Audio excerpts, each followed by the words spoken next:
I'm Travis Brown, founder and CEO of Mojo Up Marketing and Media. And this is my podcast, where I talk to the most successful Black and brown business executives who've broken through the barriers of today's business culture.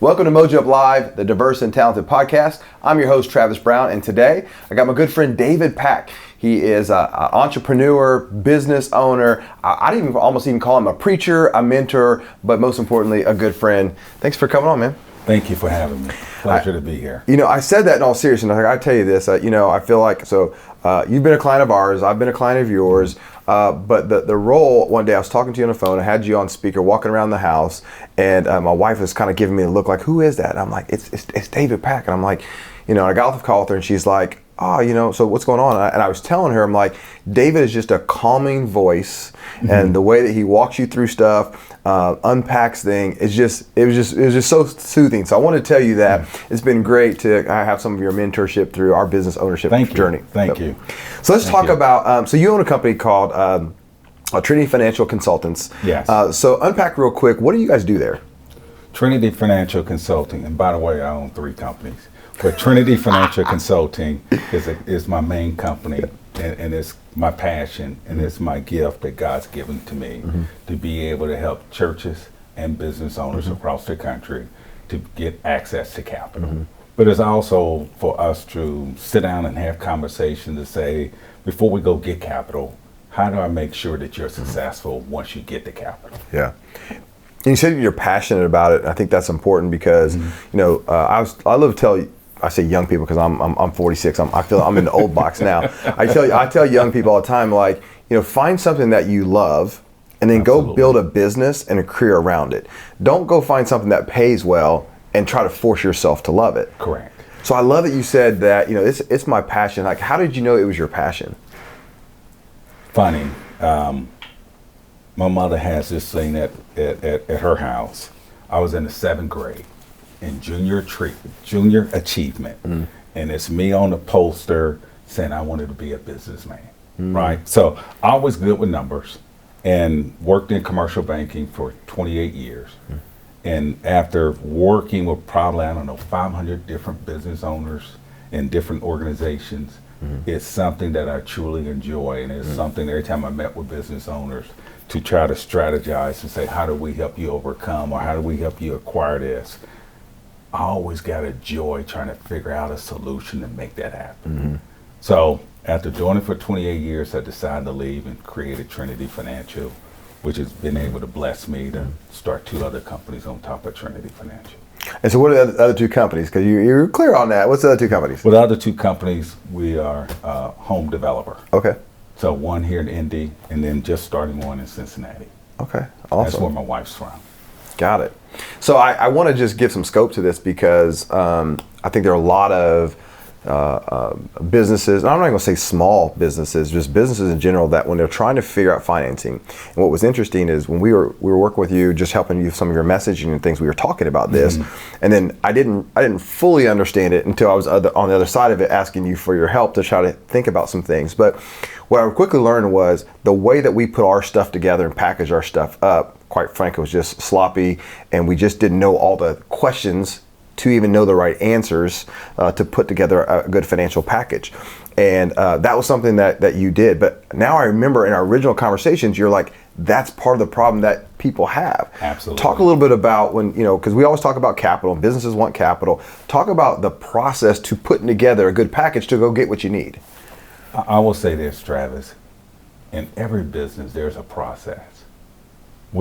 In our community, unfortunately, 80% fail in the first 18 months. And by our community, talking about Black-owned businesses? Black-owned. Yep. 80%. Wow. The national average is 30% in 24 months. Our 80% is in the 30%. So if you took our 80% out, the national average would probably be 20. What I find out with most Black-owned businesses is the infrastructure And nothing is sexy about putting the infrastructure in, Right. But the infrastructure has to go and has to be done first. That's the foundation, right? You think of the 4 pillars around there. Having good financial reporting and understanding your numbers so you can be able to navigate around those numbers. So I can nibble around. If I need to make a pivot, I can make a pivot. Then say, hey, this thing's successful. I did this. And where you don't want to get to is you're consistently doing action and you're losing money. I ain't saying that you can't go help sometime, but you got to know that I am helping, but this ain't my regular business model that I'm going to do this consistently month in and month out. Right. And I think that was something that we learned too, is that, you know, like we thought we did a pretty good job, and we've had our accountant, I paid enough in CPA fees to have stuff together, but there are some things that from a structure and setup that we had to back up. Right. And we're in that process of putting that in place. And it really just challenged us to really think about, like you said earlier, so what are you going to do with the money? How are you going to really spend the money? Like, what is the depth of your plan, you know, when you actually get it. And then are there things that you should do before you even do that? And so just a big thank you publicly for the help that you've given us to kind of navigate that. Because I know if we're struggling with that where we are, then there's a lot of businesses that need to understand some of those foundational principles. Absolutely. And again, that number, Travis, in our community is 80%. That number is, I mean, staggering. Again, that is staggering. Yeah. Let me go back. I want to back up because now you're a business owner. You've been in a professional segment for a long time. Got your Louis slip shoes on today, which I'm looking at. My wife's going to be like, now you're going to go get some of those. No. But take me back to like so where are you from? High school, college? Where was your track to get to this point? Absolutely. Let me start here. The David you see today, right? I'm a child of the Most High God, but I'm also a man of God, and I separate those two for a purpose.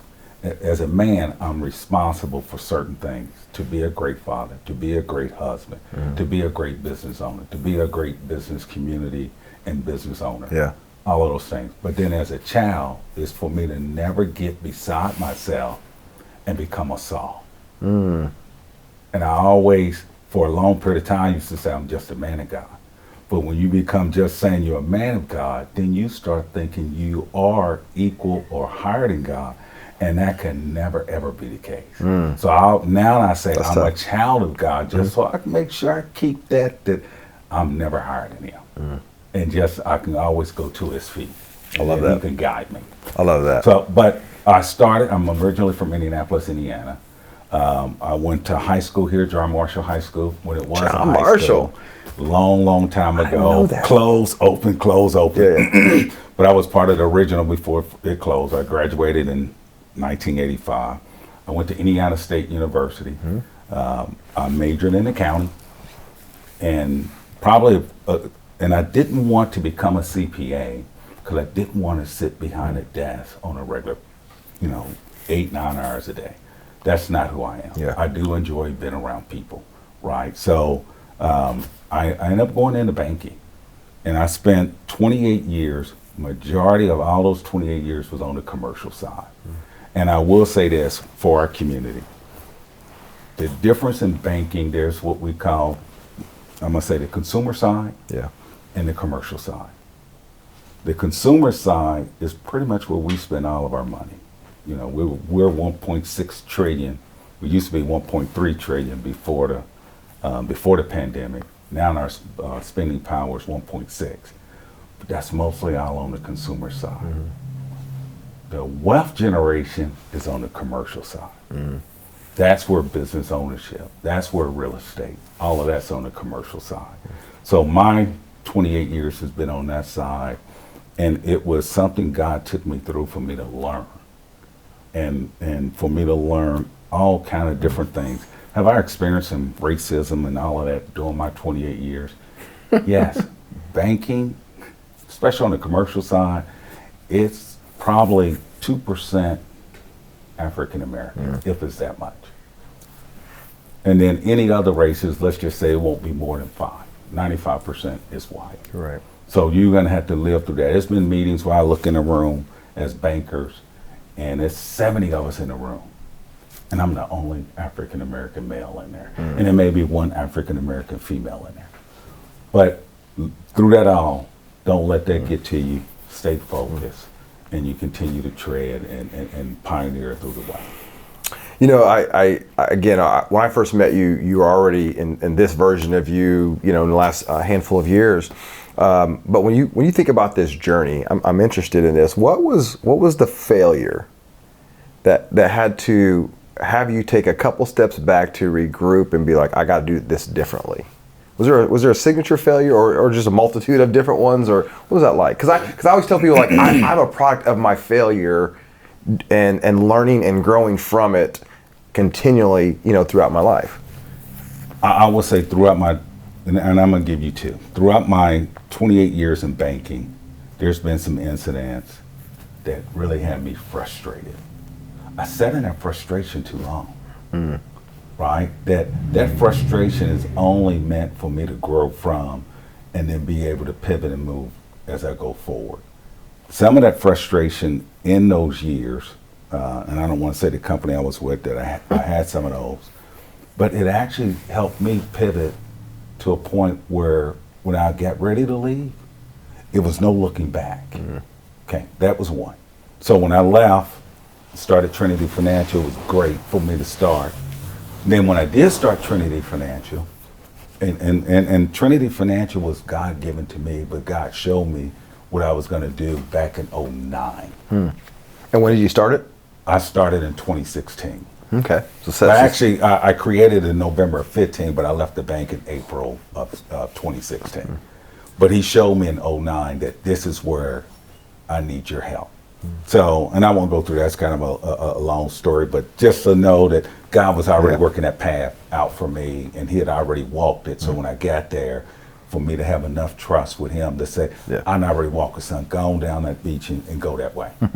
But then the second time is when I did start Trinity Financial. The first 8 months we started from April to December, it was good. But in my mind, I kept thinking, it was good, it wasn't great. Let me say it that way. I kept thinking in my mind, well, I can always go back to banking. And I kept thinking, and occasionally I would say that. In the second year in 17, Holy Spirit came to me, and from January through August, we didn't close one deal. The first 8 months, we closed 6 deals. Yes, I'm working. My mind is not right. We didn't close one deal. Until after I had a meeting with another bank who wanted to sit and say, you think about coming back to banking? And I kept saying, well, if this doesn't work out, I can go back to banking. And it came to me loud and clear. I did not move you for you to look back and say that. Never say that again. And it got in my spirit. That was in July. And once you closed the door, once you closed on that mindset right there and said, here's where he took me to, so here's what I'm going to do. Correct. You got all in. The chips went like this, went all in, and all of a sudden it starts to change. That was July. From September. Now he made sure it didn't happen in August. Now I look back. Want me to tell you why it didn't happen in August? He made sure that I wasn't gonna say it again. So in September, to see if I was gonna move in faith, I love this. right? To make sure I was gonna completely move in faith, put it all in. From September to December, we closed 7 deals. And this is just so timely to hear this because one of my things always is, and I tell people, being a business owner is not for punks, right? Like you just I say that too. You got to have a different spirit, right? But mine, I'm always like, God, I didn't want to do this. Like this wasn't I didn't want to start a marketing agency. I don't know if I ever told you. I didn't want to start a marketing agency, and some things happened, and ultimately I John did. Didn't want to go where God wanted him to go, and he had to swallow him up by a fish and move him. Right? So you're here for a reason, right? And so it came to a point where I was going through some changes and trying to figure out some stuff, and I'm like I got to stop saying I didn't want to go here. I didn't want this, so God fix it, right? It was like, no, He put you here. And there's enough evidence to know that I'm supposed to be here, But I had to do what you were talking about, right? I had to embrace that. I had to own it and be like, okay, I am here. So now, God, what are we doing in this space? Absolutely. So I love I love that. I love that story. Let me jump out of business for a second for you and go. Yes. So talk a little bit about family, because you got some kids, got an amazing wife. So talk about that. Been married. We're getting ready to celebrate 24 years of marriage. My wife is a breast cancer survivor. So every year when we do a business strategy meeting, we also celebrate, because it's right at the end of the year. She had breast cancer surgery in December of 16. Okay. Right in the middle of that. Started to come, and we got through that. So we celebrate strategy for business, celebrate her survival at that same time also. Beautiful wife, again, 24 years. We have 3 kids. We're blended family, hers, mine, and ours. So our oldest, Ben, is 30, hers. My oldest daughter's 28. And then Nigel, ours together, is 21. And then we have 1 grandson. Okay. So, again. And are you grandpa, papa, pop, I'm big Papa. pop? I'm Papa. Papa? I'm Papa. How did you? Because that's always a funny one, right? You're always like, because people have this thing where like, I'm never gonna be a grandpa. I'm never gonna be a papa. I'm never gonna be a papa. I'm never gonna be a. There's always a something. So was your grandpa that? Is that what you called him? Yeah, grandpa. Okay. But I wasn't gonna be a grandpa. I was just gonna be Papa. So with all my grandkids, and I'm speaking it now that I'm gonna have more. No time soon, but whenever when they come along, then I'm gonna always be a Papa.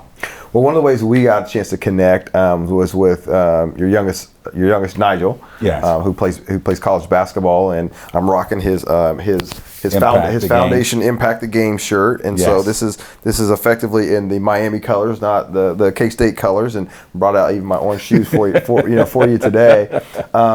But just an amazing journey there, and as a dad, let me ask you this.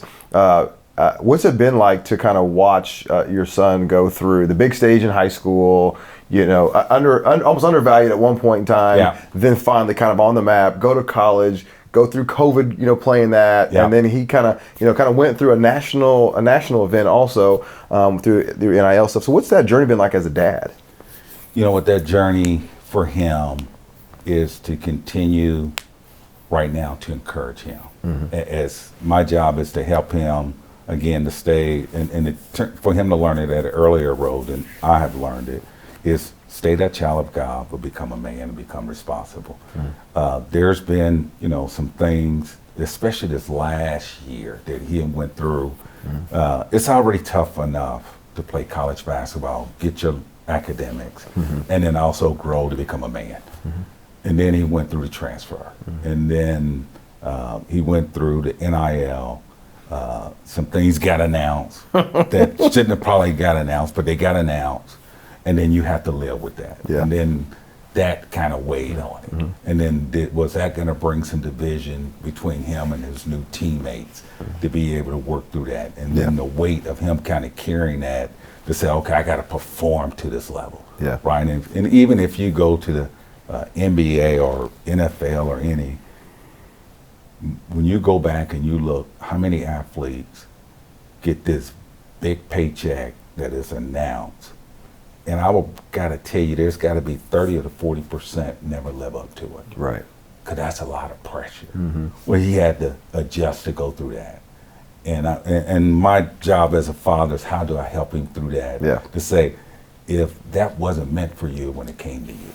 So don't look at it as you're earning. This is something that God said I wanted to give to you. Now, can I trust you with it? Right.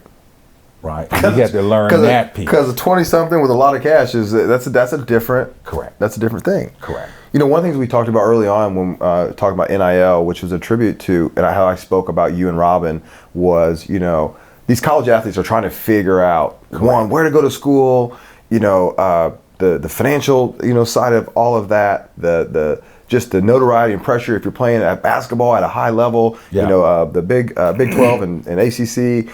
And I said this to other people. I want you to hear me say it to you guys. Is that but Nigel had his mom and dad, and by that I simply meant he had some guidance and leadership and development that a lot of kids They're out there trying to navigate this by themselves. And I had a mom and dad too, but they weren't financially savvy based upon where they were in their journey when I was graduating. And so it made things a little bit more difficult. You know, when you think about the state of youth sports and college sports now, you know, how do these kids make it without, and how do they decide to get a right team of people and leaders around them to help them make decisions that they've never been able to make themselves or never had to? And we need to put that around them, because here's one of the things I see with NIL that. And for people that don't know, NIL, name, image, and likeness, where college athletes now can get paid for who they are, basically. Correct. Not paid to play, but paid for their face, their name, their likeness. Correct. Now, again, and I'm glad you explained that. So with Nigel's deal, if you go back to the company, LifeWallet, if you ask John, the president, he'll tell you, I already got my return on what I did with Nigel, right? Forget what he doing on the court. That has nothing to do with it. When I put that deal out, my company within a week got 6 million clicks that haven't had before. Oh, it's worked every bit of it, right? So when you're thinking of a company, all of a sudden I go from the people looking up, well, who is this company? Yeah. You get 6 million new clips. How much is that worth? I was one of them too. Like, right. I didn't really know who they were, what they did, and then all of a sudden. Correct. So that's that piece of it. Yeah. But the kids, as they're going through this new thing, is what's going to be the impact? All of this money's coming to them as a 1099. You got taxes. How are they going to take care of that? Yeah. Right. Who's going to manage that? And the other piece is that some of these kids is, and I give this free bit for them. If you have a parent, mother or father, who's not financially doing well, and you're going to give them the money, put them on the payroll. And don't gift them that money. Because if you all of a sudden transfer 100 grand, I get $1 million, I transfer 100 grand, and that goes in their account, there's gift taxes. Mm-hmm. Oh, who's going to pay that gift tax now? Right? When you should just put them on the payroll. Or start you can a company, 1099, put them on a payroll, and they're going to have to pay system. taxes on it some kind of way. Yeah. Right? You're going to have to pay taxes on, but it'd be best if you put them on the payroll, have them do something, because then you can write off as a business expense, right? Yeah. Last question around this, but so when you guys are watching games, you guys go to these arenas, there's 17,000 people in there screaming for your kid, wearing your kid's jersey. So talk to me about what kind of fan you are versus Robin. So who's the yeller, screamer? Are you both just kind of watching, taking it in? And can you really just feel like you can enjoy the games when you go to them at this point? I watch the game. I'm a basketball guy, and I watch the game from a basketball knowledge.